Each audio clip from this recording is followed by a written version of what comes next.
Assalamualaikum warahmatullahi wabarakatuh.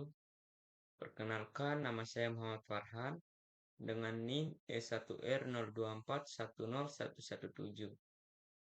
Prodi Pendidikan Matematika, Fakultas Keguruan dan Ilmu Pendidikan Universitas Mataram. Pada video kali ini saya akan menjelaskan terkait dengan ejaan bahasa Indonesia. Ejaan bahasa Indonesia adalah suatu kaidah yang mengatur gimana cara penulisan dalam bahasa Indonesia, termasuk bagaimana cara penggunaan tanda baca dan huruf yang baik dan benar untuk menggambarkan bunyi kata dan kalimat. Adapun perkembangan ejaan bahasa Indonesia yaitu yang pertama ejaan Van Ophuijsen pada tahun 1901. Merujuk pada reformasi ortografi yang diperkenalkan oleh ahli bahasa Ernestus van Ophuijsen, sistem ejaan ini dirancang untuk menstandarisasi dan menyederhanakan ejaan bahasa Melayu dan bahasa Indonesia sebagai bagian dari upaya untuk meningkatkan literasi dan komunikasi di wilayah tersebut.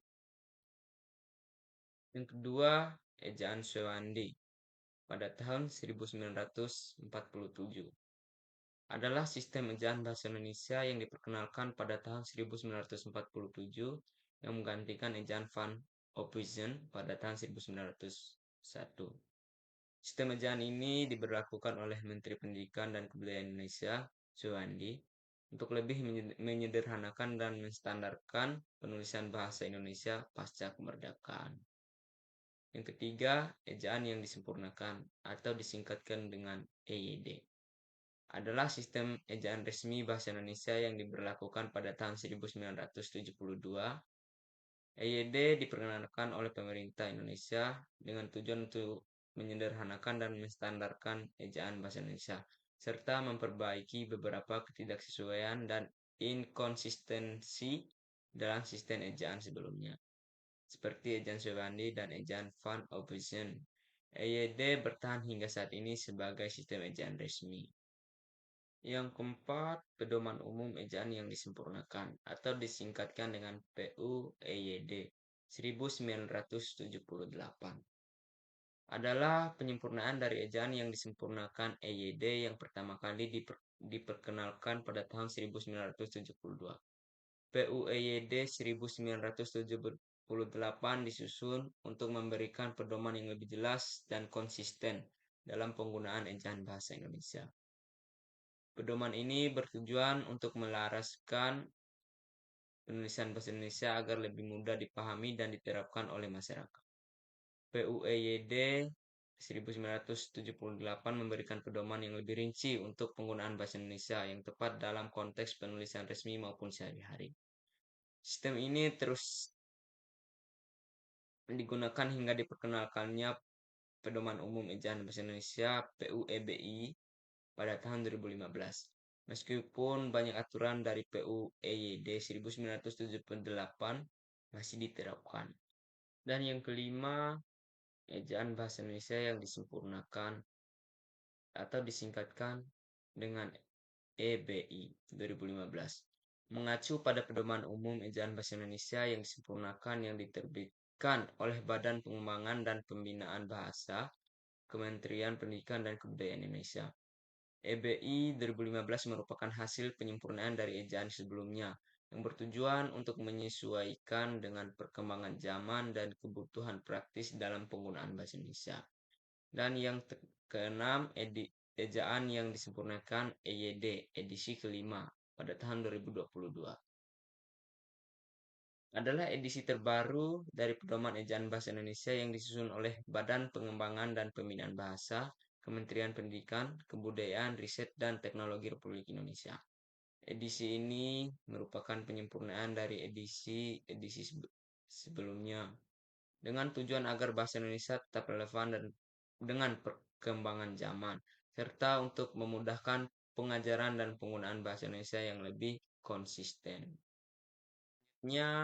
Penulisan huruf. Yang pertama, huruf abjad.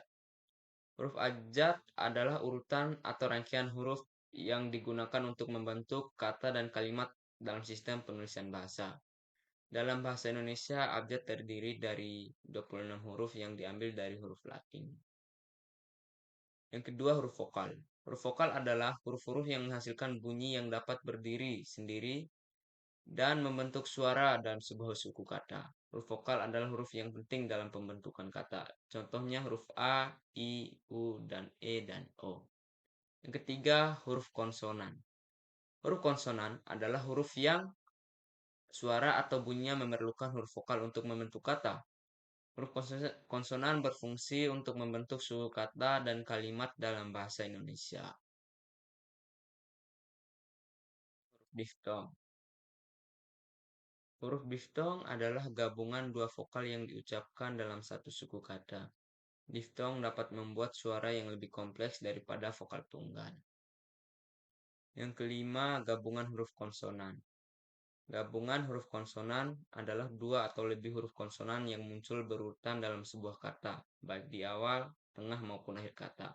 Contohnya pada kata blues, kita mengambil dua huruf pertama yaitu huruf B dan huruf L. Yang keenam, huruf kapital. Huruf kapital adalah huruf besar yang digunakan untuk menulis awal kalimat, nama orang, tempat, lembaga, atau entitas tertentu, serta judul. Contohnya pada kota Jakarta. Dan huruf kapital pada kalimat tersebut adalah huruf J. Selanjutnya yang ketujuh yaitu huruf miring. Huruf miring adalah huruf yang dicetak dengan bentuk miring. Biasanya digunakan untuk memberi penekanan pada suatu kata atau untuk menulis istilah asing, judul karya, atau nama buku. Dan yang kedelapan, huruf tebal.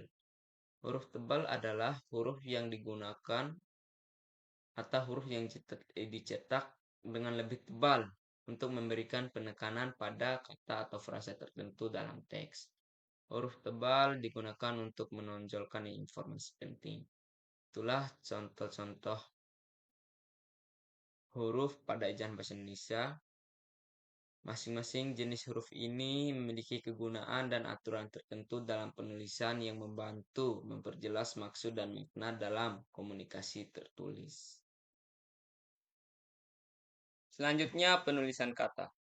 Penulisan kata dalam bahasa Indonesia mengikuti aturan tertentu yang sesuai dengan Pedoman Umum Ejaan Bahasa Indonesia atau PUEBI yang mencakup hal-hal seperti penggunaan huruf kapital, tanda hubung, penulisan kata menjemuk, dan lain-lain. Contoh penulisan kata dalam bahasa Indonesia yang pertama, kata dasar. Kata dasar adalah kata yang belum mengalami perubahan, tidak memiliki awalan, akhiran, sisipan, atau kombinasi dari bentuk lainnya. Kata dasar adalah bentuk asli dari sebuah kata yang menjadi dasar untuk membentuk kata turunan. Adalah kata turunan. Kata turunan adalah kata yang dibentuk dari kata dasar dengan menambahkan awalan, akhiran, sisipan, atau gabungan keduanya. Kata turunan memiliki makna yang berbeda dari kata dasarnya. Yang ketiga, gabungan kata. Gabungan kata adalah kombinasi dua kata atau lebih yang digabungkan untuk membentuk makna baru. Gabungan kata bisa berupa kata menjemuk yang tidak dapat dipecah, atau kata yang digabungkan dengan makna yang lebih spesifik. Yang keempat, bentuk ulang. Bentuk ulang adalah penulisan kata dengan menggandakan atau mengulang kata dasar atau gabungan yang untuk menunjukkan pengulangan, intensitas, atau keadaan tertentu. Yang kelima, kata depan. Kata depan adalah kata yang digunakan untuk menunjukkan hubungan antara kata benda dengan kata lain dalam kalimat. Kata depan biasanya menunjukkan tempat, waktu, arah, atau cara. Yang keenam, partikel. Partikel adalah kata yang tidak berubah bentuk dan berfungsi untuk memberikan penekanan, pertanyaan, atau keterangan dalam kalimat. Partikel seringkali digunakan untuk memperjelas atau mengubah makna kata atau kalimat. Dan yang ketujuh, kata ganti. Kata ganti adalah kata yang digunakan untuk menggantikan kata benda atau orang dalam kalimat. Kata ganti dapat menunjukkan orang, benda, tempat, atau kepemilikan. Selanjutnya, penggunaan tanda baca. Ada beberapa contoh tanda baca. Yang pertama, tanda titik. Tanda titik digunakan untuk mengakhiri kalimat yang sudah selesai atau sebagai penanda singkatan. Yang kedua, tanda koma. Tanda koma digunakan untuk memisahkan elemen-elemen dalam kalimat seperti bagian dalam daftar anak kalimat atau penghubung kalimat. Yang ketiga, tanda titik koma. Tanda titik koma digunakan untuk memisahkan kalimat yang masih berhubungan erat atau untuk memisahkan elemen dalam daftar yang sudah memuat koma. Yang keempat, tanda titik dua. Tanda titik dua digunakan untuk memperkenalkan daftar, penjelasan, atau kutipan. Yang kelima, tanda hubung. Tanda hubung bisa digunakan untuk menghubungkan kata atau suku kata dalam beberapa kasus. Selanjutnya yang keenam, tanda pisah. Tanda pisah digunakan untuk memisahkan bagian kalimat atau memberikan penekanan. Yang ketujuh, tanda tanya. Tanda tanya digunakan di akhir kalimat untuk menandakan pertanyaan. Yang kedelapan, tanda seru. Tanda seru sering digunakan untuk menyatakan perasaan yang kuat seperti kejutan, kekaguman, atau perintah. Yang kesembilan, tanda elipsis. Tanda elipsis digunakan untuk menunjukkan bahwa ada bagian yang hilang dalam kutipan atau untuk mengindikasikan kelanjutan pikiran yang belum selesai. Yang ke-10, tanda petik. Tanda petik ganda digunakan untuk menandai kutipan langsung atau untuk menandai kata-kata yang memiliki makna khusus atau istilah asing. Yang ke-11, tanda petik tunggal. Tanda petik tunggal digunakan untuk menandai kutipan di dalam kutipan atau untuk menunjukkan makna khusus dalam beberapa konteks. Selanjutnya, yang ke-12, tanda kurung. Tanda kurung digunakan untuk memberikan keterangan tambahan, penjelasan, atau informasi lain yang tidak sepenuhnya diperlukan dalam kalimat. Yang ke-13, tanda kurung siku. Tanda kurung siku digunakan dalam teks untuk memberikan keterangan tambahan dalam kutipan atau untuk menyunting teks yang dikutip. Yang 14 yaitu tanda garis miring. Tanda garis miring digunakan untuk menunjukkan pilihan atau alternatif atau dalam beberapa kasus sebagai pembatas antara dua elemen. Yang ke-15 adalah tanda penyingkat atau apostrof. Tanda penyingkat atau apostrof digunakan untuk menunjukkan penghilangan huruf dalam bentuk singkatan atau penulisan kata yang dipersingkat. Itulah beberapa contoh tanda baca dalam bahasa Indonesia. Selanjutnya yaitu permasalahan yang sering terjadi di dalam ejaan bahasa Indonesia. Yang pertama yaitu penggunaan kata depan, yaitu penulisan kata depan yang berulang atau tidak tepat. Dan yang kedua, pemakaian huruf kapital yang tidak tepat. Banyak orang yang masih keliru dalam penggunaan huruf kapital, terutama dalam penulisan nama tempat, nama gelar, atau di awal kalimat. Disebabkan karena kurangnya pemahaman tentang aturan penggunaan huruf kapital yang benar. Selanjutnya, yang ketiga yaitu penulisan tanda baca yang tidak tepat. Banyak orang yang tidak menggunakan tanda baca secara benar dalam tulisan, misalnya penggunaan koma, titik, atau tanda seru. Disebabkan karena tidak mengikuti kaidah tanda baca yang berlaku dalam bahasa Indonesia. Dan yang keempat yaitu penyalahgunaan kata serapan. Kata serapan dari bahasa asing yang belum disesuaikan dengan ejaan bahasa Indonesia atau penggunaan bentuk plural yang tidak sesuai. Disebabkan karena kurangnya pemahaman tentang konversi kata serapan dan pluralisasi yang benar. Selanjutnya, solusi dari permasalahan tersebut. Yang pertama, penulisan kata depan yang berulang atau tidak tepat. Solusinya yaitu pastikan kata depan seperti di, ke, atau dari hanya digunakan sekali dalam kalimat.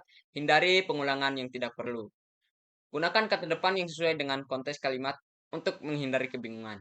Yang kedua, pemakaian huruf kapital yang tidak tepat. Solusinya yaitu gunakan huruf kapital di awal kalimat dan untuk nama diri, seperti nama orang, tempat, dan gelar, serta untuk nama hari dan bulan. Hindari penggunaan huruf kapital yang tidak perlu pada kata yang bukan nama atau tidak dimulai kalimat. Yang ketiga, penggunaan tanda baca yang tidak tepat. Solusinya yaitu pastikan tanda baca seperti titik, koma, tanda tanya, dan tanda seru digunakan dengan tempat sesuai dengan kaidah PUEBI. Gunakan koma untuk memisahkan elemen dalam kalimat panjang dan titik di akhir kalimat pernyataan. Yang keempat yaitu penyalahgunaan kata serapan. Solusinya yaitu gunakan kata serapan yang telah disesuaikan dengan ejaan bahasa Indonesia sesuai pedoman PUEBI. Hindari penambahan bentuk jamak atau bentuk yang tidak baku pada kata serapan. Baik, mungkin itu saja yang dapat saya jelaskan terkait dengan ejaan bahasa Indonesia. Mohon maaf bila ada salah kata. Wabillahi taufiq wal hidayah. Wassalamualaikum warahmatullahi wabarakatuh.